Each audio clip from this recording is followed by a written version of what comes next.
আজকে মূলত সাংবিধানিক এবং সংবিধিবদ্ধ যে সমস্ত প্রতিষ্ঠানগুলো আছে এসব বিষয়ে আলোচনা আজকে শুরু হয়েছে। এই বিষয়ে 2 দিন আলোচনা হয়েছে। তো আমাদের চেয়ারম্যান সাহেব যেটা করেন, প্রত্যেকটা সাবজেক্টে আলোচনা করেন, অনেকটা কাছাকাছি আনেন, তারপরে আবার চিন্তার জন্য সুযোগ দেন, আবার ফাইনাল স্টেজে আসে। এরকম অনেকগুলো ইস্যু ইতিমধ্যে আমরা ফাইনাল করেছি, যেটা আপনারা দেখেছেন। আজকেও 4টি বিষয়ে আলোচনা এজেন্ডা আনা হয়েছে। গতকাল তো নির্বাচন কমিশন ছিল এর ভিতরে, তো ওটাতে আমরা ঐক্যমত করছি। আজকে আলোচনা হচ্ছিল আমাদের আজকে আলোচনার বিষয়বস্তু ছিল আমাদের যেটা আজকে আলোচনা হচ্ছিল সেটা হচ্ছে পিএসসির ব্যাপারে ছিল। না, আমি ওটা বলছিলাম পিএসসি বাংলায় ইংরেজিতে বলা পাবলিক সার্ভিস কমিশন, যেটা এটা। তারপরে আরও এজেন্ডা আছে, দুদক আছে, আমাদের এনফোর্সমেন্ট যেটা আছে ন্যায়পাল সেটা আছে, মহাহিসাব রক্ষকের বিষয়টা আছে। এবং তো আজকে প্রথম এজেন্ডা যেটা পিএসসি পাবলিক সার্ভিস কমিশনের উপরে আমাদের আলোচনা আজকে হচ্ছে। তো আলোচনার শুরুতেও একটুখানি আমাদের আজকে পার্লামেন্ট একটু উত্তেজিত হয়েছিল, কারণ এর আগে আমরা 2-একটা বয়কট দেখেছি, ওয়াকআউট দেখছি এবং ওয়াক ইনও আমরা দেখছি। তা আমি বলতেছিলাম ওয়াক ইনের আইনগত কোনো ভিত্তি এই মিটিংয়ে আছে কিনা, পার্লামেন্ট আছে তো জানি, এটাতে আছে কিনা এটা খুব জানি না। তবে হাউসটা কিছুটা প্রাণবন্ত হচ্ছে, we are enjoying the issue. ঠিক আছে, তো আজকে বয়কট গুরুত্বপূর্ণ বড় দল বিএনপি তারাই করেছেন। বয়কট করার সময়টা আমি ছিলাম না, আমি এরপর এসে ঢুকছি। আজকে কোরিয়ান অ্যাম্বাসেডার আসছিল আমাদের অফিসে, তো সেই জন্য আমি ওনাকে অ্যাটেন্ড করেই আসতে গিয়ে একটু দেরি হয়েছে। আসলে আমাদের প্রস্তাবটা কী ছিল কমিশনের পক্ষ থেকে? প্রস্তাবটা ছিল এই কয়েকটি সাংবিধানিক কমিটি আগে থেকেই স্বাধীন ছিল, এখানে সরকারের হস্তক্ষেপ করার কোনো আইনগত সিস্টেম ছিল না। কিন্তু আমরা দেখছি যে নিয়ম যেটাই হোক, ড্রয়ার থেকে একটা স্লিপ বেরোয় এবং সেই স্লিপ অনুসারেই নিয়োগ দেওয়ার কথা বলে দেয়, সেই নিয়োগটা সেভাবে হয়। আপনারা জানেন যে অনেক ব্রিলিয়েন্ট ছেলেরা রাজনীতির কারণে চাকরি পায়নি, অনেক ব্রিলিয়েন্ট লোকেরা রাজনীতির কারণে চাকরি হারিয়ে ফেলেছে, এবং এটার জন্য সবচেয়ে বেশি সাফার করেছে রাষ্ট্র। আমাদের পিএসসি কিন্তু কোনো আপোষ করে না, যেই গভর্নমেন্টে থাকুক, কারণ তারা দেশকে ভালোবাসে। দেশে যদি যোগ্য লোকেরা যদি সেখানে না থাকে প্রশাসনে বা জানে, তাহলে দেশটা দুর্বল হয়ে যাবে।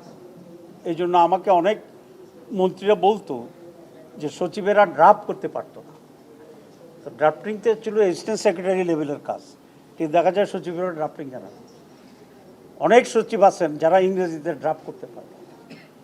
এই যে বিশাল একটা অধপতন আমাদের রাষ্ট্রের যে দুর্বলতা, এবং বিদেশে গিয়ে নেগোসিয়েট করতে পারে না, কারণ ইংরেজি অনেক সময় অ্যাকসেন্ট বুঝে না। এটা ট্রু, এটা বাস্তবতা।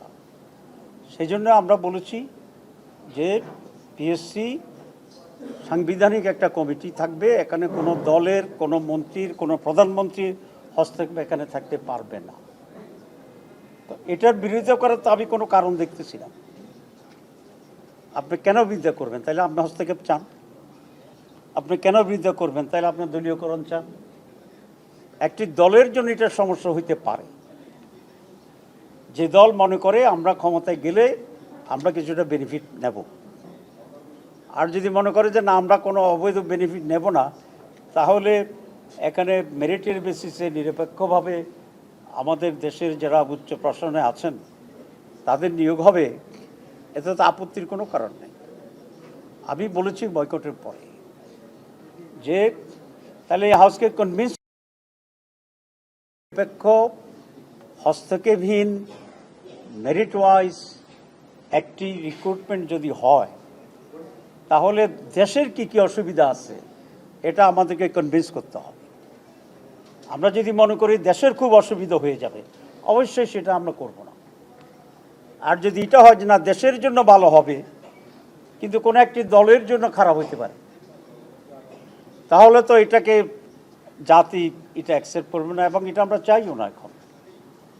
এখন আমরা যেটা বলি যে সচিবালয়ে স্বৈরাচারের প্রেতাত্মারা আছে, তো তাহলে এরা কারা?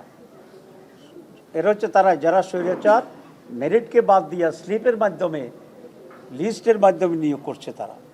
তো এরপরে যদি আমরা আবার সেই পদ্ধতিতেই নিয়োগ দেই, তাহলে এরপরে গভর্নমেন্টের সাথে বলবে যে ওর মুখের প্রেতাত্মা এখন ঘুরতেছে। তা আমরা কি সারাক্ষণ প্রেতাত্মার আওতায় থাকবো নাকি? এই জন্য আমরা চাচ্ছি প্রেতাত্মাকে আমরা দূর করে দিই। এই জন্য দোয়া দরুদ সূরা টুরা যা পড়া দরকার আমরা এই কমিশনে পড়ি প্রেতাত্মাকে দূর করিয়া, যাতে করে প্রেতাত্মাহীন একটি উন্নত সচিবালয়, উন্নত সরকারি কর্মকর্তা দেশকে ভালোবাসে, যোগ্যতার ভিত্তিতে আসবে, এটা নিশ্চিত করা দরকার। সেই জন্যে অধিকাংশ দল এই মতের পক্ষে চূড়ান্তভাবে একমত। কিছু দল যারা সূর্যের আলোকে আলোকিত, সেখানে এই দ্বিমতের সাথে একমত। যারা যে দ্বিমত পোষণ করছেন এটা করা যাবে না সংবিধানে, সেই দ্বিমতের সাথে একমত। আমি কারো নাম বলতে চাচ্ছি না। তো সেই জন্য আমরা আজকে এটা খুব দ্ব্যর্থহীন ভাষায় বলতে চাই যে পিএসসি যেটা পাবলিক সার্ভিস কমিশন, এটা এখন আলোচনা হচ্ছে, এরপরে অন্যগুলো আলোচনা হবে। এটি অবশ্যই মেরিটের ভিত্তিতে সাংবিধানিক একটা বডি, সংবিধানের ভিত্তিতে এটা সেখানে সংবিধানিত হওয়া অত্যন্ত জরুরি। যারা সংবিধানে রাখতে চাচ্ছেন না তারা কিন্তু এটার প্রয়োজনীয়তার ব্যাপারে কিন্তু একদম নেগেটিভ না। স্বচ্ছতার ব্যাপারেও তারা বলছেন আমরা স্বচ্ছতা চাচ্ছি। তাহলে ডিফারেন্সটা কি?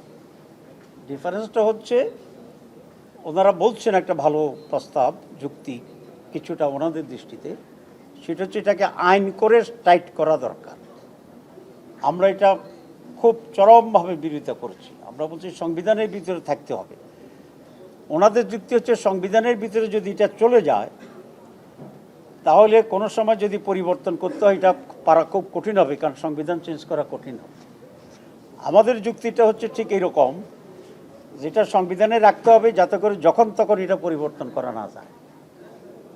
কারণ আইনের মাধ্যমে যদি হয় এবং কোনো দলের যদি মেজরিটি থাকে তাহলে সকালে আইন করবে, বিকেলে আবার চেঞ্জ করবে, এই মাসে করবে, পরের মাসে আবার চেঞ্জ করবে, তাদের সুবিধা অনুসারে করতে পারে। এই পরিবর্তনের এবং সুযোগের ফাঁক তৈরি করার যে এক ধরনের মানে স্পেস, এটা আমরা রাখতে চাই না।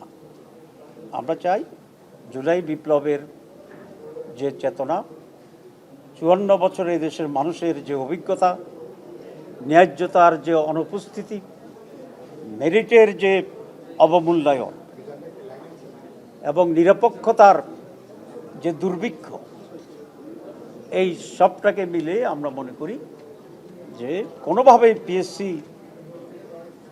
এই বিধানটি সংবিধানের ভিতরে রাখার কোনো সুযোগ নেই, এবং অলমোস্ট মোর দেন 2/3 এটাতে অলরেডি এগ্রি করেছে। আমরা চেষ্টা করছি বিএনপি সহ যারা এটা একটু ডিফার করছে তাদেরকে বোঝানোর জন্যে, তাদেরকে কনভিন্স করার জন্যে, এবং অনেকে প্রকাশ্যে তাদের প্রতি আকুল আবেদনও জানিয়েছেন যে দেশের স্বার্থে আপনারা এটা এখানে একমত হন, এটা আমাদের রাষ্ট্রের জন্য প্রয়োজন। তো আজকের প্রোগ্রামের একটা প্রশ্ন নেব। আজকের প্রোগ্রামের মূল প্রতিপাদ্য বিষয় আমি এখানে করছি। আমি বিএনপিকে ধন্যবাদ জানাতে চাই বাংলাদেশ জামাত ইসলামের পক্ষ থেকে, যে ওনারা ওয়ার্কআউট করলেও টোটালি প্রোগ্রাম বয়কট করেন নাই, ওনারা পরে এসে প্রোগ্রামে অংশগ্রহণ করেছেন। জি, প্রশ্ন। বিএনপি যে কথাটা আমাদের বলে গিয়েছে যে আপনারা যে সিদ্ধান্তগুলো এর মধ্যে নিয়েছেন ঐকমত্য কমিশনে, সেখানে নির্বাহী বিভাগের যথেষ্ট অ্যাকাউন্টেবিলিটি তৈরি হয়েছে, কিন্তু পর্যায়ক্রমে বিএনপির দাবি যে ক্রমে আসলে নির্বাহী বিভাগকে দুর্বল করে দেওয়া হচ্ছে এবং নির্বাহী বিভাগের যে কাজ করার যে জায়গাটা সেটা ছোট হয়ে আসছে। এই ব্যাপারে আপনি কি বলবেন? না, এই ব্যাখ্যাটা রাইট। সেটা হলো যে মানুষের স্বভাবগত সুবিধাবাদী, সুবিধা গ্রহণের যে আচরণগত যে ব্যাপারটা, সেটা তো আমরা আইন এবং সংবিধানের মধ্যে রাখবো, কিন্তু আমরা চেঞ্জ হবো না। তাহলে কিভাবে এটা আপনি মনে করেন যে সংবিধানে রাখলে আসবে পরিবর্তন, আসবে বা কার্যকর সফলতা পাওয়া যাবে? আসলে ন্যায়পাল কিন্তু কার্যকর হয় না। জি, আপনি দেশের নাগরিক হিসেবে আপনার যেরকম একটি অনুভূতি এবং আশঙ্কা, আমিও বাংলাদেশের একজন নাগরিক হিসাবে আমার অনুভূতি আশঙ্কা ভিন্ন নয়। তারপরেও আমাদের তো ভিন্নতা বা সঠিকতার দিকে এগিয়ে যাওয়ার জন্য চেষ্টা তো করতে হবে। এটা হচ্ছে আমাদের সেরকম একটি চেষ্টা। যে কথাটি ওইখানে বারবার আসছে যে হাত পা বেঁধে দেওয়া হচ্ছে, আসলে হাতও বেঁধে দেওয়া হচ্ছে না, পাও বেঁধে হচ্ছে না। এটা অলরেডি কারোই এখানে হস্তক্ষেপ করার কথা নয়। এটা আগেই সাংবিধানিক একটা কমিটি, সংবিধিবদ্ধ কমিটি। কিন্তু ইম্পর্টেন্ট যেটা হয় যে একটা পার্টিকুলার কমিটি যদি সংবিধানে না থাকে, তখন ওই যে ড্রয়ারের স্লিপের ভিতরে যদি হয়ে যায়, এটা এখানে যদি আসে এবং কতিপয় ভালো মানুষকে যদি আমরা এখানে কমিটি ফর্ম করতে পারি in line of the constitution, তাহলে আমরা আশা করি যে ইমপ্রুভ করবে ইনশাআল্লাহ। আমরা আশাবাদী, সেই জন্য আমরা করছি। আর আপনার আশঙ্কার সাথে আমি শতভাগ দ্বিমত পোষণ করি না। As a citizen I agree with you that যে আমরা ভালো মানুষ না হইলে আসলে অনেক ভালো জিনিসও ভালো থাকে না। সুতরাং আমাদের সংগ্রাম, ভালো মানুষ তৈরির সংগ্রাম, এটা অব্যাহত থাকবে। জামাতে ইসলামীর এই নির্বাচনে যদি নির্বাচন হয়, অনেক ষড়যন্ত্র দেখছি, যদি হয় তাহলে জামাতের নির্বাচনের ইশতেহারের প্রথম এজেন্ডা থাকবে দুর্নীতিমুক্ত বাংলাদেশ। এবং এটা আমরা করতে পারবো এই জন্য যে আমরা অলরেডি টেস্টেড, ছোটোখাটো যেখানে যেখানে আমরা ছিলাম, আমাদের নেতৃবৃন্দ এবং আমাদের লোকেরা দুর্নীতি করে নাই। এবং আমাদের দলের দুর্নীতি করলে দল থেকে বহিষ্কার হয়ে যায়, এই আইন এবং নীতি আমরা ফলো করি। সুতরাং আপনি দেখেন, কালকে বাংলাদেশ ব্যাংকের গভর্নরের কাছে গেছিলাম, তো সেখানে একজন ডেপুটি গভর্নর বলতেছিলেন যে আমাদের ব্যাংক এক বছরে অনেকটাই রিগেইন করেছে। তা আমি বললাম যে কীভাবে? বলে যে আগে যে লুটপাটটা হইতো, এই 11 মাস লুটপাট হয়নি। তা আমি তার কাছ থেকে এটা শিখলাম, যদি একটা ব্যাংক লুটপাট না হলে কিছুটা গেইন করতে পারে, তাহলে বাংলাদেশে যদি লুটপাট বন্ধ হয়, বাংলাদেশও সারভাইভ করবে এবং আপগ্রেড হবে। That would be the first agenda of আমাদের জামাত ইসলামীর, কারাপশন ফ্রি বাংলাদেশ। অন্যান্য যেগুলো আছে সেগুলো আজকে ব্যাখ্যা দিলাম না। তাহলে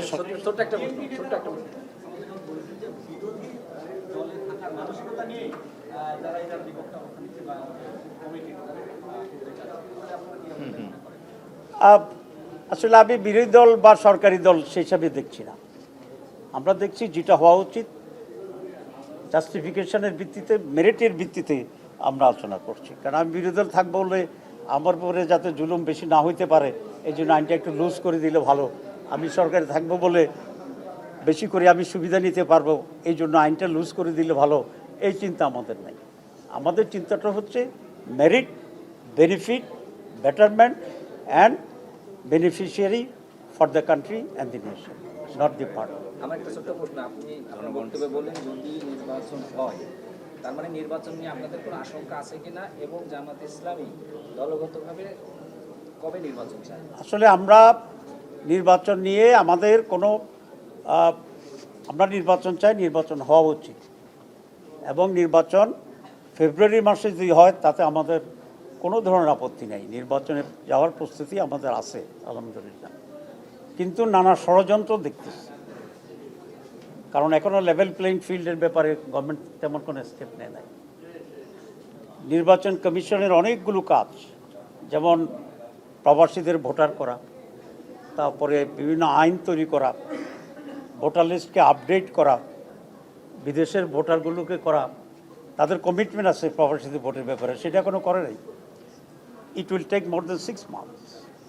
তাহলে আমরা যদি জুলাইতে নির্বাচন ধরে নিই, তো তাহলে এসব প্রস্তুতি তো আরও জোরদার হইতে হবে। সেই জন্যই আমাদের কাছে একটু আশঙ্কা লাগে যে কোনো জায়গা থেকে কনস্পিরেসি আছে কিনা।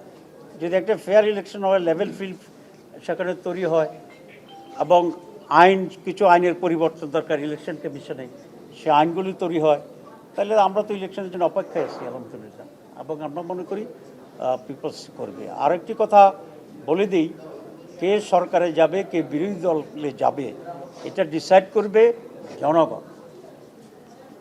তবে তার পূর্বশর্ত হচ্ছে একটা ফ্রি, ফেয়ার, ক্রেডিবল ইলেকশন। আমরা সেই জন্যই মানুষ যে রায় দেবে সেই রায়কে আমরা মাথা পেতে নেব, এবং আমি মনে করি এই নির্বাচনে জনগণ জিতা উচিত। Thank you.